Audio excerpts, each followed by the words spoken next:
ពាក់ព័ន្ធជាមួយនឹងតាមមូលហេតុអីបានជាយើងមិនបង្រៀនពលរដ្ឋឲ្យស្គាល់អំពីនីតិវិធីក្នុងការស្វែងរកសេវាសាធារណៈនៅសាលាឃុំសង្កាត់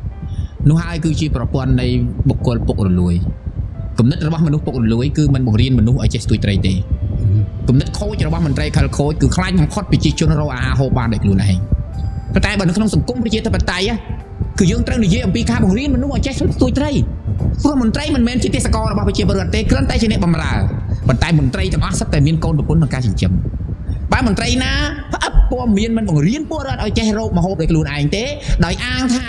ចាំអ៊ីលិចផ្ទះចាំខ្ញុំលីអង្គ10គីឡូទៅឲ្យតើយើងមានឱកាសមួយខែប៉ុន្មានថ្ងៃដើម្បីលីអង្គទៅឲ្យប្រជាជន1000គ្រួសារក្នុងឃុំរបស់យើងសម្រាប់ខ្ញុំអត់ទេខ្ញុំប្រាប់ថាសន្យានយោបាយរបស់ខ្ញុំមានតែមួយគត់ខ្ញុំអត់សន្យាធ្វើផ្ទះឲ្យទេខ្ញុំអត់សន្យាធ្វើផ្លូវទេខ្ញុំអត់សន្យាធ្វើអាគារខុនដូឲ្យទេពីព្រោះនោះគឺជាទូនីតិរបស់អ្នកឆ្នោតវាមិនមែនជាសន្យានយោបាយទេសន្យានយោបាយរបស់ខ្ញុំក្នុងនាមខ្ញុំជាអ្នកនយោបាយមូលដ្ឋានខ្ញុំសន្យាតែមួយគត់ខ្ញុំនឹងបង្រៀនពលរដ្ឋរបស់ខ្ញុំឲ្យចេះស្ទួយត្រីដោយខ្លួនឯងនោះគឺជាអ្វីដែលជាការកំណែទម្រង់រដ្ឋបាលសាធារណៈមុនគេកណ្ណាមន្ត្រីបង្រៀនប្រជាជនខ្លួនឯងឲ្យចេះស្ទួយត្រីហើយមន្ត្រីក៏មិនរវល់អំពើកាប់កេងក៏មិនមានបុគ្គលរដ្ឋការក៏មិនមានប្រើមនុស្សតែ2នាក់ក៏បានដែរពីព្រោះប្រជាជនចេះដាំបាយស៊ីខ្លួនឯងតា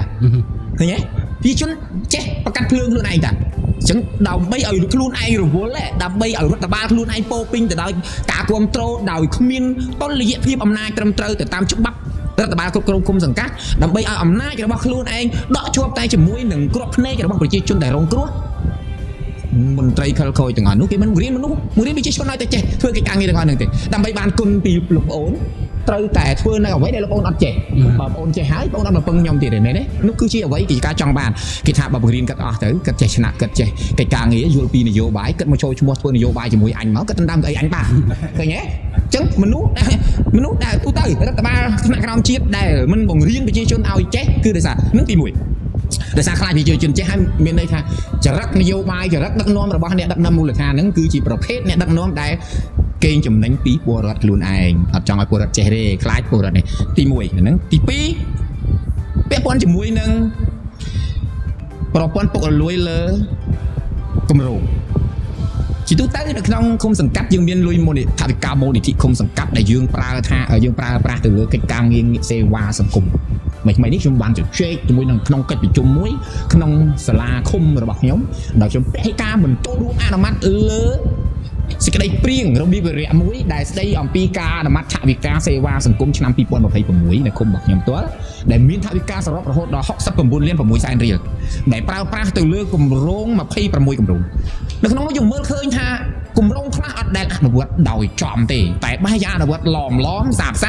តាមរយៈកិច្ចការងារប្រយោលគួបផ្សំជាមួយនឹងសកម្មភាពដទៃហើយយកវាមកបំពេញទៅជាការងារសកម្មភាពយើងចង់ឲ្យគេបង្ហាញប៉ុន្តែគេឆ្លើយថាគេបានធ្វើសកម្មភាពនឹងពេញលេញហើយប៉ុន្តែរបាយការណ៍បានដាក់ចូលលើតុអញ្ចឹងខ្ញុំក៏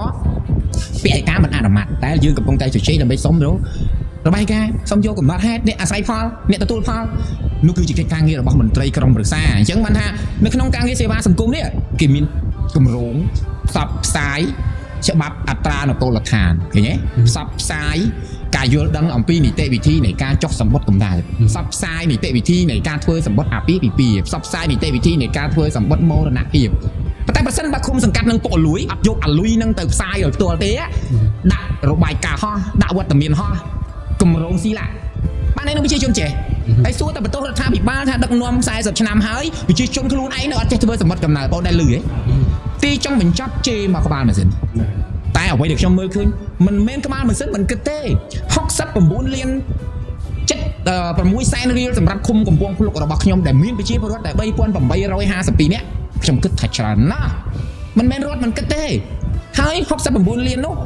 លើប្រាក់មូលនិធិឃុំ424លានអញ្ចឹងសរុបទៅជាង500លានសម្រាប់ឃុំកំពង់ភ្លុកឆ្នាំ2026តែឃុំខ្ញុំអត់មែនអញ្ចឹងទេណាសំទោសខ្ញុំគិតតែជជែកក្នុងនាមប្រជាធិបតេយ្យហើយខ្ញុំមិនអនុម័តទេប៉ុន្តែគម្រោងជាច្រើនយើងនឹងសិក្សាលម្អិតឲ្យវាមានតម្លាភាពហើយយើងនឹងរៀបចំអនុវត្តគម្រោងហ្នឹងឲ្យដែរអញ្ចឹងអ្វីដែលខ្ញុំបន្ថែមមានពីរហ្នឹងឯងទី1មន្ត្រីមិនចង់រៀនឲ្យប្រជាជនចេះក្រៃលោគេដណ្ដើមការងារទី2ការងារដែលវិភាគដោយរដ្ឋាភិបាលមកឲ្យមិនយកទៅធ្វើទេមករៀបចំច្រោះ